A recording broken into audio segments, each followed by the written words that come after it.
foundation. So if I were to look at it, it is threefold. So the first one is human development, or you're teaching a child skills to grow up, and teaching how to deal when they grow up. So that is one of the main purposes actually. Apart from that, screening and sorting is also a purpose, which actually we are doing in India. If you look at it, when Dr. Shauri was also talking, we are doing more of screening and sorting. Okay, who are good, who can go to IITs, who are not so they are not so good, things like that. And the third is, of course, identity formation.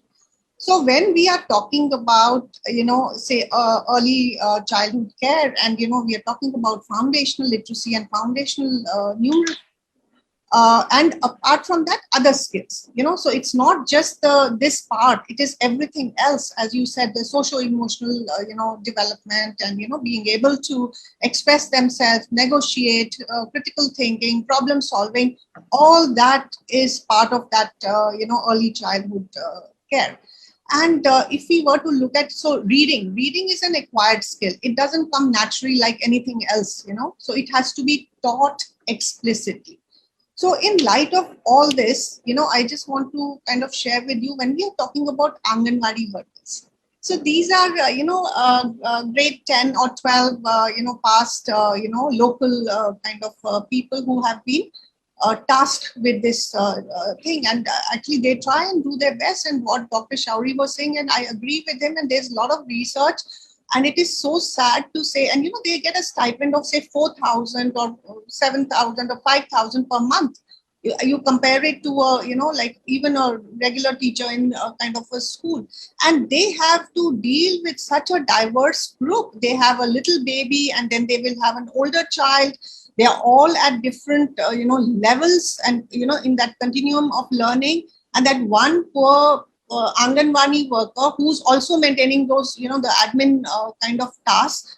So the time that she's supposed to spend with those children, say 2 hours or 3 hours, is what Dr. Shauri was saying, say maybe a half an hour or even less.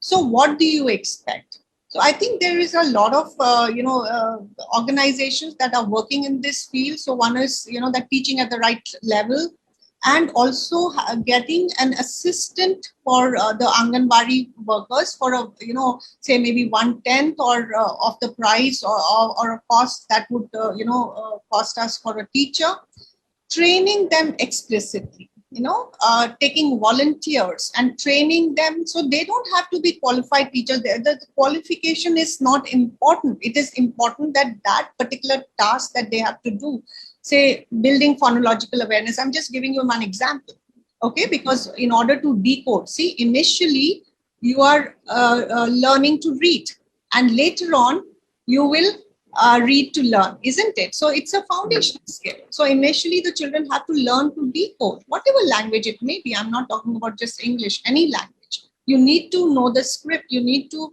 understand how to make sense of it, how to comprehend it.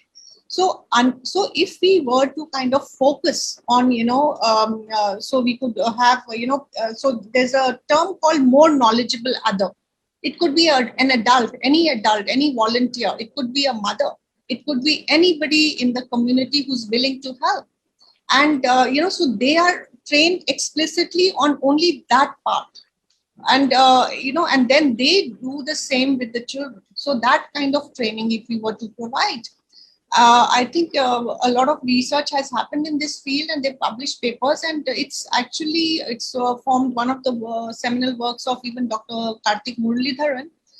And so it kind of showcases that what kind of impact does it have. So I think, you see, we have to also understand India is a very huge country, and so I would look at it like, right now it's a policy that, it's the government has, and it on paper, it looks very good. Okay. The plan wise, it looks very good. Of course, the implementation has to also be as strong. And I think for that, what we need to understand is that a one-off training never kind of helps, because see, how do we learn? Any behavior change, how does it happen? So the first step in any behavior change is what we call the acquisition of knowledge or best practices. Okay, you learned about something. Okay, this is something new that I learned. And the second, but that will not change your behavior. You know it in your head, but you may not be able to, it won't automatically come into your behavior. The second step, when you're convinced, it becomes a procedural. So you adapt some of those techniques into your own practice, teaching practice or learning practice or whatever. And the third part is what is we call automacity. Because in a classroom situation, or any situation where you're dealing with children, you don't have the luxury to think, okay, what did that theory say and what did I learn in that, and then you have to respond like this. It has to be an automatic response. So that spontaneity to come into your behavior takes time, and it cannot be done through one onboarding process or say a yearly training or something like that. It has to be a regular ongoing mentorship. And in that, one part is the acquiring the new knowledge or best practices, but a more important part would be discussing problems or challenges or cases, because adults learn through their experiences. And for me, as you said, you talked about urban and rural, and it's such a big huge thing. So if I were to talking to a Anganwadi worker and giving them all some fancy kind of technique, it doesn't work for them. They will say, and I've had this experience, when we worked with some schools in government school teachers, and they told me that, ma'am, you tell me, you are talking, this looks very good. I have a classroom, I have a class group of 90 children, and somebody's 8 years old and somebody's 4 years old, and so many of them, and they don't have books, and so he came up with so many issues and problems. And he said, you tell me how to solve this. I mean, forget what you are saying that, okay, you can do this and you can do that. How do you do this? So you see, case based. So when we engaged and we brainstormed about it, we talked about this thing that can we do group learning, can we do peer tutoring, can we do divide them into groups and all that. So that is how they got engaged. That okay, this is in my context. This is solving a problem for me. So what we need to do when we do mentoring and training, of our capacity building of our staff, it has to be an ongoing process where they have a kind of a hub team that is constantly, like say maybe once a month they meet up, or maybe twice a month they meet up for, a fixed time and discuss that, okay, this, okay, last time we learned this, I tried it, and, I'm having this problem and I'm not able to do it. So not just from the mentor, they are learning from each other, and somebody else will say, well, I tried it and it worked for me. Okay, what did you do? So you are creating a community of practitioners who are learning from each other.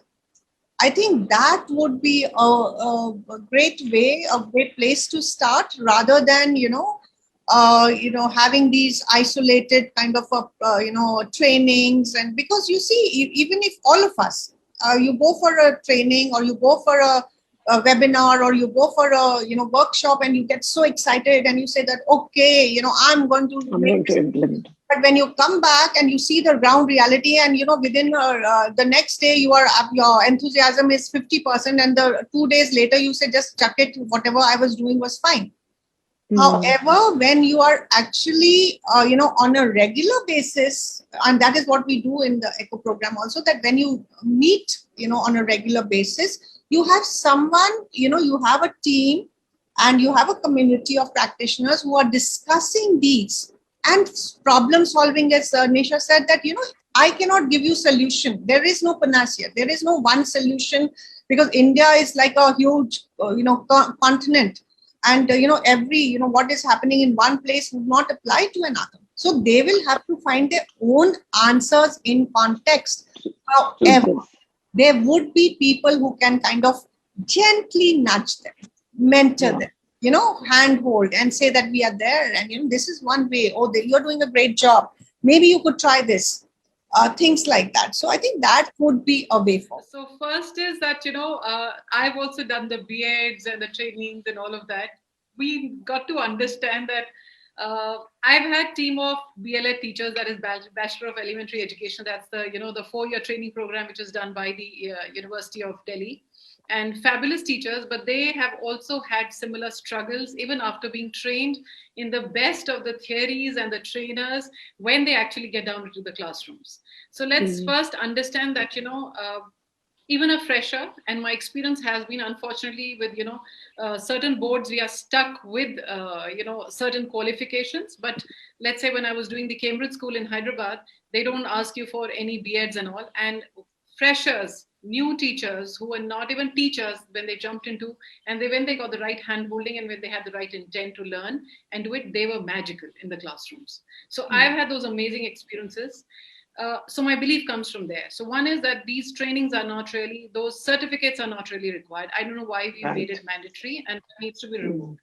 No matter how many years of training. So we are also saying a 1-year BA. Thank you, Mrs. Anuradha.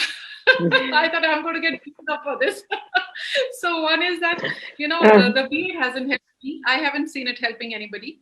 The 4-year Bachelor of Elementary Education, the teachers are still struggling. Then where is the solution? The solution is the classroom. So when the teacher gets into the classroom is where her training starts. Now the point is, how is the management and how is the teacher herself going to use her time and the opportunity given to her? So one is the money aspect. Definitely, I agree. We're not here for charity. At least I strongly disagree with the fact that schools should not make profits. They need to make profits, but they also need to give it back to the society. So if that is because if everybody is earning profits, even teachers and principals and managements have to earn profits. But yes, they need to be justified. So let's say the salaries are taken care of, because that's not something in my domain. The government will decide or the managements will decide. The other is how hungry is the teacher to learn. So I have realized that in spite of the salaries being okay, there are some teachers who really jump into it when you show them that teaching is exciting.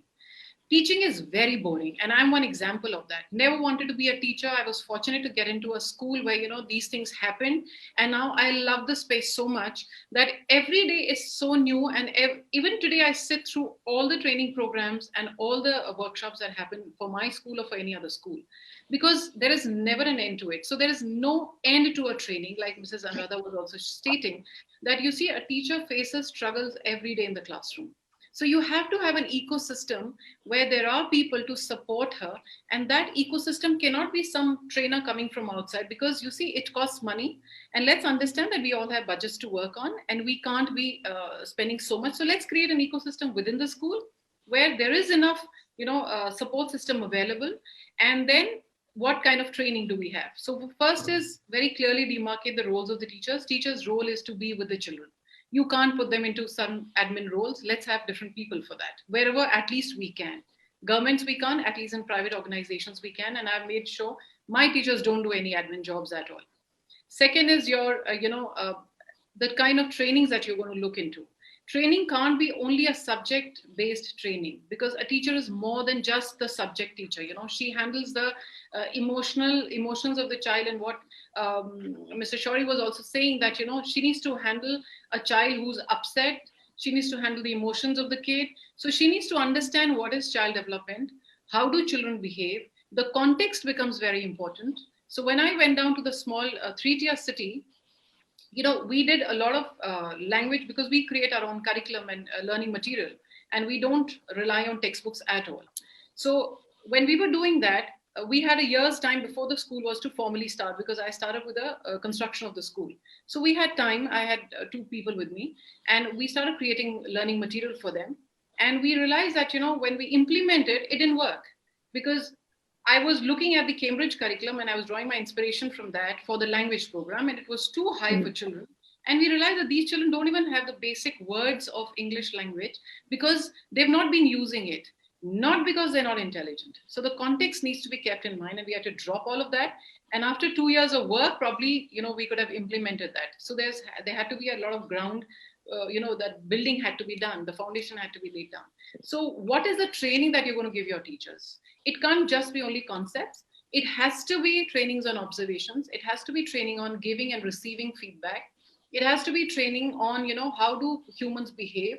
It has to be trainings on what are the areas, how am I supposed to talk to a parent How do I welcome a parent? How do I make a parent feel comfortable? How do I reach out to a parent? Because he's a very important part or stakeholder of your entire ecosystem. So there are multiple trainings that teachers have to go through. So it's a humongous task that we are throwing them into. And for that, obviously, I would take a step back and say, first, let's let our principals get trained. They need to understand what's observation. And then if they are there, then if they know how to do observations, if they know how to do feedback, if they know how to give and receive feedback, how come they're not able to train the teachers? And I see most principals have been in the same school for 10 years, 9 years, 11 years, 15 years. I think that's enough time for them to train. So why do we blame the teachers? Why are the principals not doing it? Because we are not trained ourselves, and we've never thought that we need to get trained. The teacher needs to get trained. Why should the teacher get trained? You train her. She's there for you. So one is that. Then is, of course, having clear-cut learning outcomes. And again, like what Mrs. Anuradha was also stating, that there is no one solution for all, because the context plays an extremely important role, especially in a country like India. So, you can have a baseline, of course, ready. And on that, you need to build up on the kind of students and the teachers that you engage with and you're dealing with. And of course, curriculum I've never felt has ever been a limitation at all, because even we keep blaming the poor CBSE, but CBSE does not stop you from doing great work in the primary classes. NCERT textbooks only come in grade 9th, and then we are stating that everything happens in the primaries and the early primary years, and why are we even crying over it? So the curriculum is not a restrainer at all. So, and then finally, yeah, go ahead. Yeah. Okay. And the other thing is that the urban and the rural that you stated, I somehow a little disagree with it, because you see, I do engage with, I enjoy curriculum. So I have engaged with some of the big brands, so-called brands, which have created pre-primary curriculums. And I was appalled to see that they are teaching countries like America in a KG. And I said, when a child can't even, he does not even have a concept of abstraction, how do you even think he's even going to talk about America? And why America? Why can't it be the city where the child is and the place? And is a KG child ready for an America or a concept of a country? And they've presented very beautifully with all the fancy words of multiple intelligences, Howard Gardner and the John Lewis and the blah, blah, blah. So they presented very well, and the marketing people are too good. So we just adapt it. You don't need to get carried away by brands. Your teachers are your brands. I think they have enough. I have a lot of faith in teachers, and I have a lot of faith in managements who are willing to make a change, And yes, there are very few, but there are people there. So if you're fortunate enough to get hold of such people, I think we can't make a change in the entire country, because it is huge, it is humongous. But in my own ecosystem, the school that I lead, the class that I work in, if that change happens, imagine I'm going to be impacting so many children. So I'm very hopeful that, it definitely works. And if we have a clarity of our roles, right training, if we are vulnerable, and we create a very safe environment for all of us, safe environment for the principals to speak up and say that, we are struggling here, to the management, safe environment for the teachers to come back and say, we are struggling out here, let's all of us get together and talk about it, and safe environment for students to say that, ma'am, I don't know, I didn't understand this. So can you please explain it to me again? So if that happens, then I think a lot can be achieved.